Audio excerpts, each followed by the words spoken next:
Maggie, thank you so much for joining me today. It's an absolute delight to have you here. And for those people who don't know you well, please tell me what you do. Sure. Well, hi, Louise. My name is Maggie De Pree, and I co-founded a global community called the League of Intrapreneurs. So it's spelled with an I, and it's people inside, often large incumbent institutions, but bringing that entrepreneurial approach. Our community focuses on the Sustainable Development Goals. So how can business, governments, and NGOs be forces for good and create innovations around our sustainable development challenges, like health pandemics. Right, gosh, and what a time for entrepreneurs within organizations right now. Maggie, I was so delighted that, I'm so delighted that we're talking, because there must be so much insight that you're gaining right now with regards to your entrepreneurs and what's going on for them. What are the trends? What are you seeing? Well, it really runs the gamut. I mean, I think trend-wise, we're hearing from some entrepreneurs that barriers to innovation are dropping. So that's quite interesting to see, if companies kind of let go a bit and they trust their employees and they kind of drop the barriers, whether those are kind of process barriers, so how many layers things have to go through, and just say, look, how do we make this happen? So they're asking these, more action-oriented questions right now. So much is possible. And so we're hearing from entrepreneurs around the world that said, I felt like, Sisyphus kind of rolling this ball uphill every day. And now all of a sudden that's gone because we need the solutions. And so all that bureaucracy is kind of dripping away. And as we heard last week from Mary Barra, CEO of GM, she's saying we've never moved faster than, before. Like, we're surprising ourselves, I guess, with our capacity to be flexible, to be agile, to be nimble. So we're seeing this, I guess, the speed and agility in big, traditional bureaucratic institutions in a way that hasn't happened before. That's really exciting. I think the other thing is a focus on, more vulnerable communities. So this pandemic is spotlighting so many of the underlying systemic issues. So if you look at communities that have, greater underlying health conditions, for example, well, why is that? Because they, maybe have lower wage jobs, didn't have access to healthcare.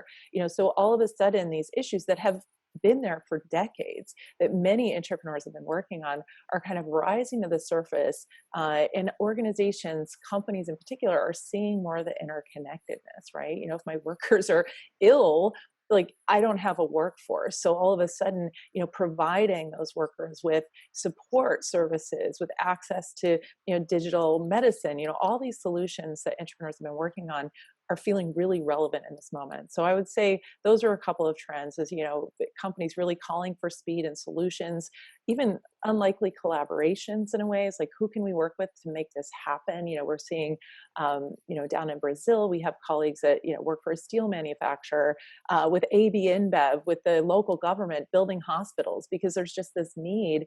And it's just, let's set down the egos and just make stuff happen. So it's a devastating time. Absolutely devastating. But I think the human capacity right now for innovation, for creativity, for collaboration, just getting SHIT done, is incredible. And so entrepreneurs are obviously playing right into that space. So yeah, I would say those are a couple things that we're picking up on from the community.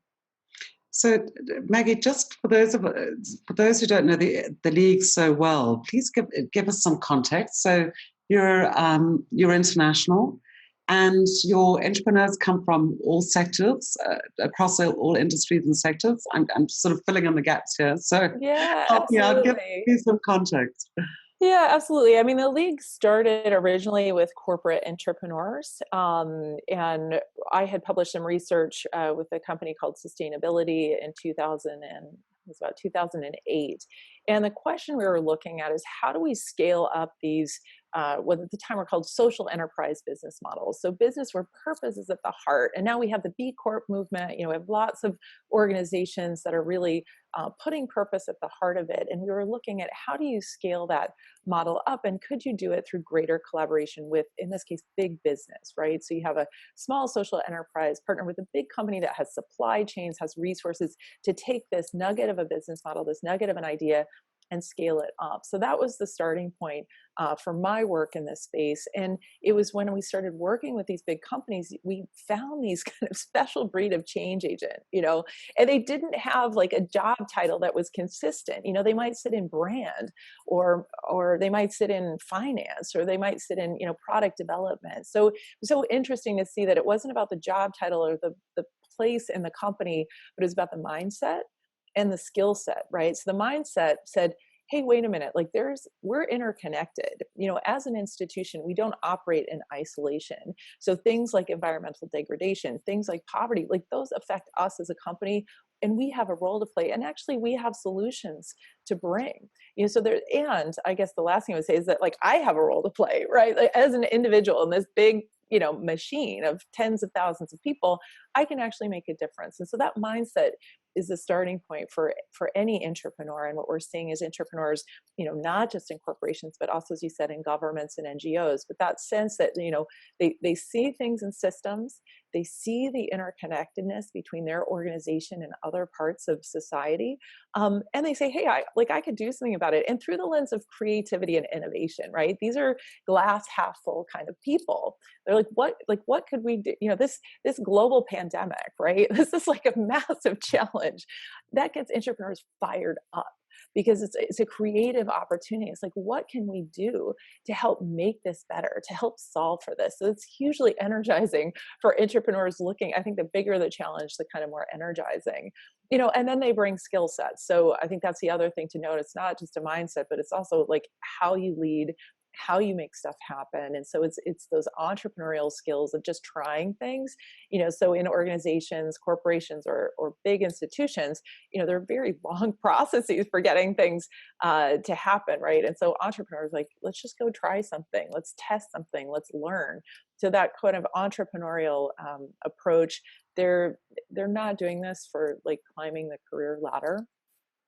There's something bigger here. And so there's a lot of humility. They're demonstrating what I would say 21st century leadership skills, right? This kind of humility, low ego, radical collaboration, and all in service of something bigger. So that was a starting point for the League, was that this breed of change maker existed initially in corporations, but then across sectors. And what we heard consistently from them is that they felt very isolated and alone, even in the most progressive of organizations. The kind of cultural, like the pushback that you get when introducing a new way of being, because most of your organization says, so for example, I work in a mobile phone company, right? So the organization goes to work thinking, well, we're in the business of selling airtime, we sell phones, we sell data, like this is the business we're in. And then along comes an entrepreneur, in this case, this was Nick Hughes at Vodafone, says, hey, actually, we could be in the business of providing access to financial services for customers who desperately need these services, but can't get them through traditional means. We can, in essence, become a bank. You get this blowback, right? And so, here in a company that has commitments and has values and all of it, but it's a new way of thinking about the organization. So these entrepreneurs came and said, thank you for giving us language to talk about our work, because when you name it, it has value, and I can see how I relate. I can also see that I'm part of a community, I'm part of a movement, so I'm not alone. And so the League was born out of that idea of like, let's find these people, because they are, if you're a business, like I'm running a company, like these are my high return on investment people. Like these are the ones coming up with new ideas. They're not afraid to try new things. They're collaborating, they're working across silos, they're getting stuff done. You're seeing it now in the pandemic. Entrepreneurs are really stepping up, with either existing or solutions, or, creating new. So the League was born out of this idea of let's find these people, let's put out an invitation and to be part of this movement, part of this community, so you don't feel so alone. And where we've moved it to now is a learning community. So how do I do this? So we've got tools like the Intrapreneurs Compass. We're hosting Global Entrepreneur Week, as you know, because you're going to be a part of. How do we share knowledge across this journey of entrepreneurship? Because there's these shared visions for where we want to get to, but we don't know how to get there. Like we don't have these models for how do you put, stakeholders, so you have the business roundtable that said, well, let's put stakeholders at the same level of shareholders, right? So they've made this call, well, what does that look like? And literally, like when you're making investment decisions in your company, how do you measure those decisions? Right now, we have tools that measure things like profit, return on investment, particularly in the short term. How do we measure well-being? How do we measure vitality?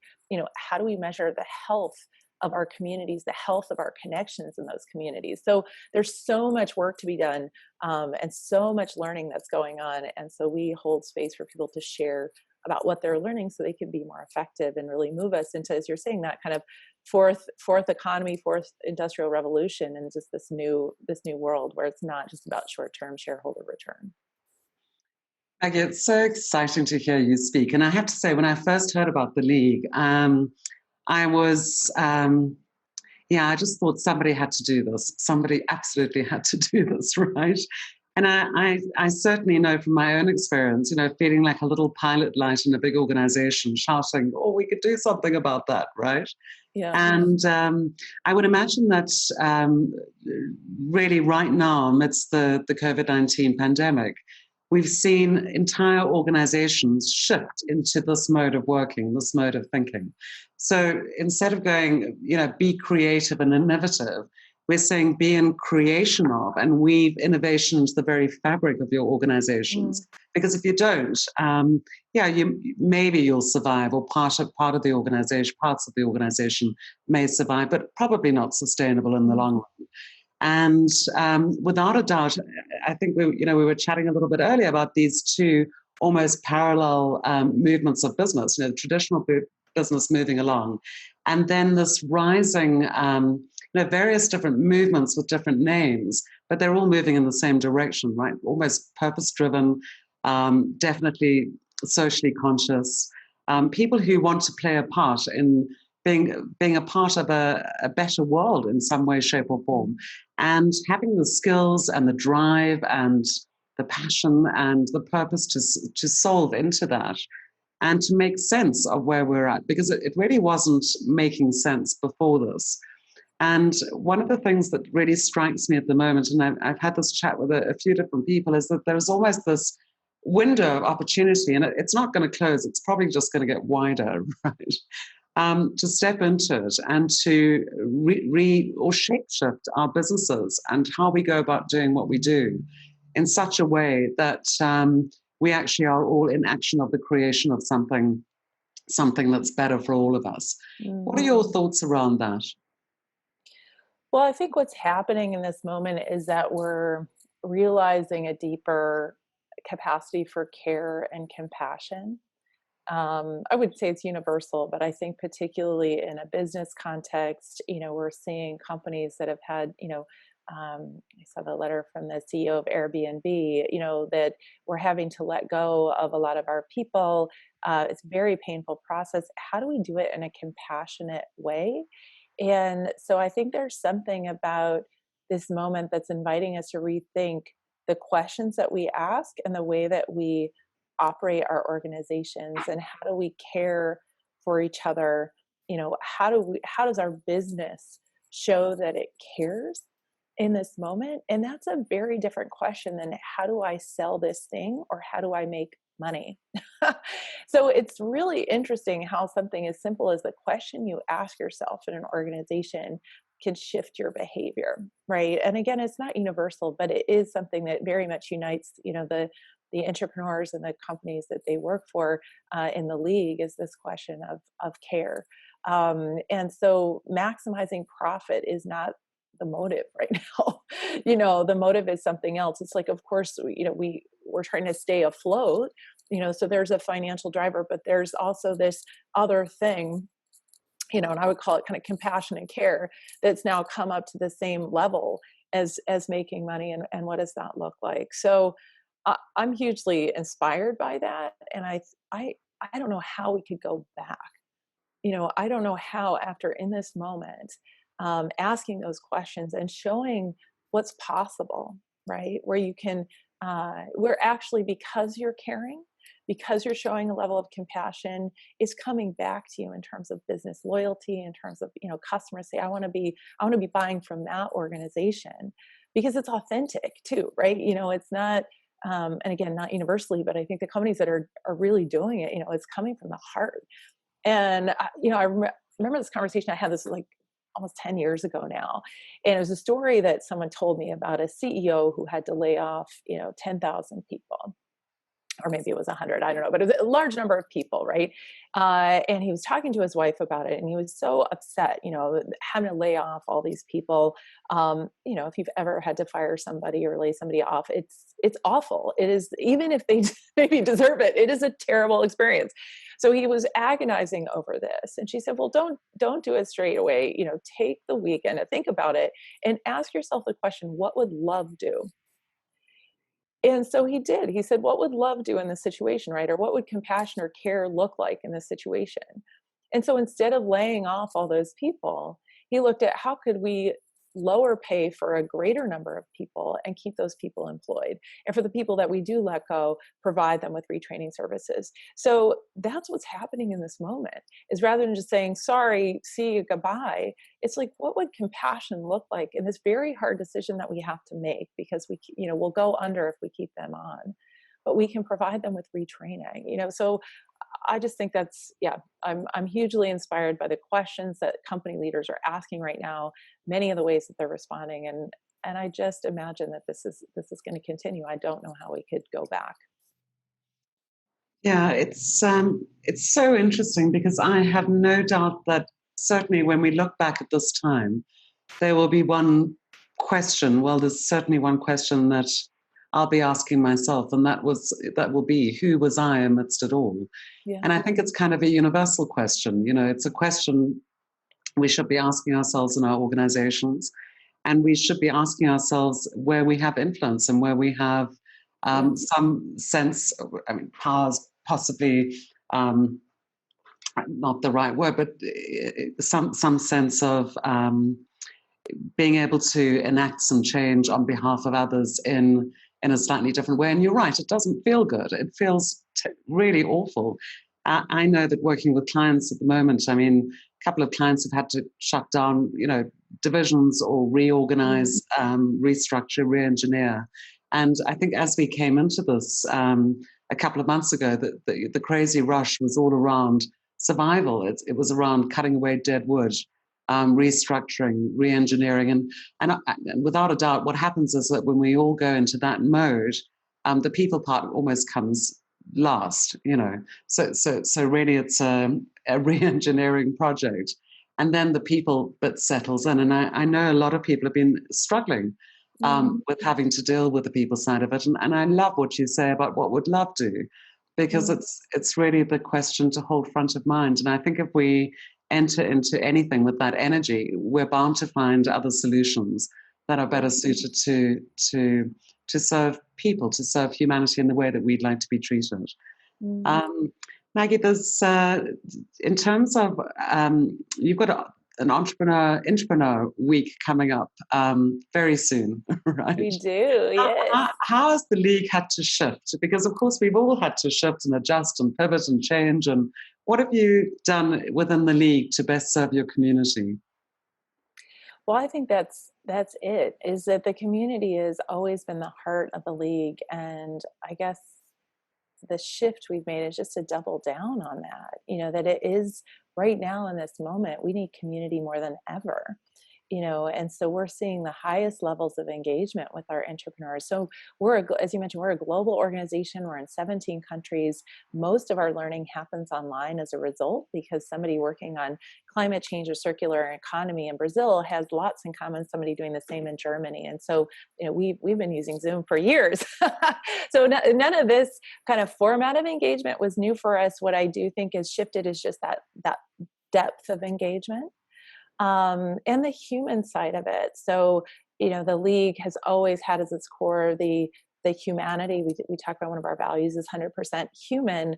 At the same time, a lot of our learning has been around, the project work and, how do we, identify systems change opportunities, and how do we prototype, and how, very kind of practical tools around innovation projects. I think what we're seeing is that is absolutely still part, and the projects just kind of focus on, the kind of current issues or what comes next. That said, we're also seeing how important just those human connections are, how I need to nurture my mental health, my well-being, my resilience during this time.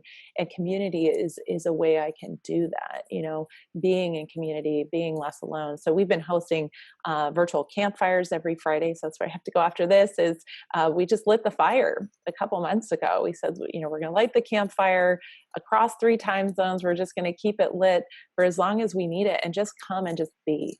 There is no expectation that you're innovating, you're creating, you're driving systems change, which is all the stuff they're doing at work. It's like, just come here and just be, and whatever you need, and it's been laughter, it's been tears, but it's been this deep sense of community. So I'd say that's a shift. And then the other thing is that, we feel now more than ever intrapreneurs, right? We need all hands on deck. And we're seeing it, we're seeing people step up in little ways, just sewing masks at home, or in bigger ways, the folks working in food and beverage, turning their breweries into hand sanitizer manufacturers, or providing digital, health services, or whatever it is. We're seeing people kind of step into this space who maybe hadn't before. And so Global Intrapreneur Week, we thought of as a way to invite more people into the journey of entrepreneurship. And say, like, we really need a global movement of people making change from where they are. And, you said it, it's like, who am I in this moment? Right? Like, what skill, like, what do I have to offer? I might not be the mayor, I might not be the head of anything, but I have something to contribute, whatever that looks like. And that's the invitation. And that's the journey of entrepreneurship. It just starts when you reframe your day job as a way to make change, as a way to influence. And then that you get creative, right? If you have this like bigger purpose, then all this creativity starts happening, people surprising themselves. And so Global Intrapreneur Week is this invitation to join us on the journey, meet fellow co-travelers, other entrepreneurs who maybe have been doing this for a longer time. We're also going to be talking to CEOs about the role of leadership in creating more entrepreneurial cultures. I think they're learning a lot in this moment about what's possible. Again, the CEO and GM saying, we're surprised at our employees. And we're sitting here at the league thinking, why are you surprised? This latent talent has existed forever. And it's about inviting them in. It's about signaling and giving permission to people to step up and out and lowering those barriers to action. So, so I guess that's how we're shifting, is really seeing, like, how do we accelerate this as a movement and a way of being, and seeing work as more than just work. For those that have the luxury, it's not everybody who's going to be able to think in that way. For folks that are worried about putting food on the table right now, that's the immediate priority. But for those folks that have the luxury of still having meaningful work, how can I use this to be an agent of change? How can I step above and beyond my day job to have an impact in this moment? And I think the last thing I would say on this, really importantly, is that we're in a crisis mode, but we're also now starting to think about the recovery, right? And so in the league, there's this conversation, and beyond the league, obviously, but it's like, how do we build back better? How do we take this as a moment to reset capitalism that wasn't serving so many people, and certainly not the planet? And Arundhati Roy wrote this beautiful piece in the Financial Times, right? Just seeing this as a portal for us to walk through. And do we want to walk through carrying all that baggage from the past, the smoky skies, the dead fish, the dead ideas? Or do we want to walk through lightly, right, with little luggage, and hope for a much, much better world? So I was hugely inspired by those words that she wrote in the Financial Times. And, that's what we're thinking about the league, is how do we rebuild in a regenerative way and leave behind the stuff that doesn't serve us. Yeah, it's extraordinary how our nice to haves, the types of things. I know the drum beating I've been doing for the last 10 years around building more conscious organizations, led by more conscious leaders. It's always sort of seemed to sit for a lot of organizations, especially large organizations, in the realms of, well, that's nice to have, but it doesn't necessarily meet our bottom line objectives right now. And I think that without a doubt, that shift's been made for us. And my gut feeling is that organizations that don't move and don't work through this in a more human way, and if we take away some of the buzzwords around this and just bring it back down, as you said, down to being very human, then, I think that we're going to vote with our feet when all of this is over. Our choices will be made on the back of, trust in how organizations behave, from governments to who we work with, to leaders, to organizations, and, the little corner shop and what they got up to during this time, without a doubt. So, Maggie, how do people get involved in the League? Well, Global Intrapreneur Week, so June 8th through the 12th. So that's a great time to come. I mean, we have, I think, over 40 sessions from folks all around the world, including you, Louise. I know you're going to be speaking there. So that's a great time, and why we're doing it is so people can understand more about what is intrapreneurship. I've heard it, but I'm not sure if I'm one or what that looks like. So there's a session to kind of for everyone. There's so much on offer. So that's one way. Obviously, going to leagueofintrapreneurs.com, you can learn more about the League, and we're a membership community. So if people identify as intrapreneurs, if they're working for something kind of bigger than their day job, trying to have impact in the world from within an existing institution, then we invite them to apply to join us. We're in 17 countries, but as I said before, it's a global learning community, and most of our learning has already been happening online. And of course, now that's mostly how we're gathering. So that's a great way to get involved. So either join us at Global Intrapreneur Week or check out leagueofintrapreneurs.com. If you identify as an intrapreneur, we'd love to meet you. Fantastic, Maggie. And last but not least, so a little salient nugget of truth, of learning that you've I think, often there's little moments where those aha moments where something just settles in our souls and we get to keep it. Is there something that's happened with you personally that's, over the last couple of months that you feel that you get to keep it and might be of use to other people as well? That's a good question. I think I've been doing it for years, but I think it's just become clear to me now is that we need to connect human being to human being, right? And so dropping the institutional identities, letting go of the masks, it's an invitation that I feel I've been making to people for a very long time. And what the League is about is 100% human. And it's incredible what we can do if we just recognize the human being on the other side of the table, right? And so I guess that's the nugget of wisdom I would share is, and it starts with us, right? So how do we expect other people to show up as 100% human if we're not doing it ourselves? And I think in this moment, and just a small thing, right? You're seeing my living room, right? We're seeing that people are more than their job titles or business card and their LinkedIn profiles. We're seeing that they have maybe small children that they can't control very well, or they have pets that won't bark, or they've got beautiful artwork that tells the story of their lives. And I think that's what we're witnessing in this moment is the whole of us. And I'm hugely inspired that we're in this moment to be able to see that. And I guess that's the wisdom I take is that the more I know about you, Louise, as a human being, the better I can relate, build trust, and then potentially do something together. So I don't know. I hope that's helpful. Yeah, you put it so beautifully, Maggie. Thank you so much for your time. It's been an absolute delight talking to you. And I'm sure that, I've certainly got so much out of this, and I'm sure that everybody else will too. And I look forward to seeing you at Intrapreneur Week. Yes, it'll be great. Thanks, Louise. Yeah. All right.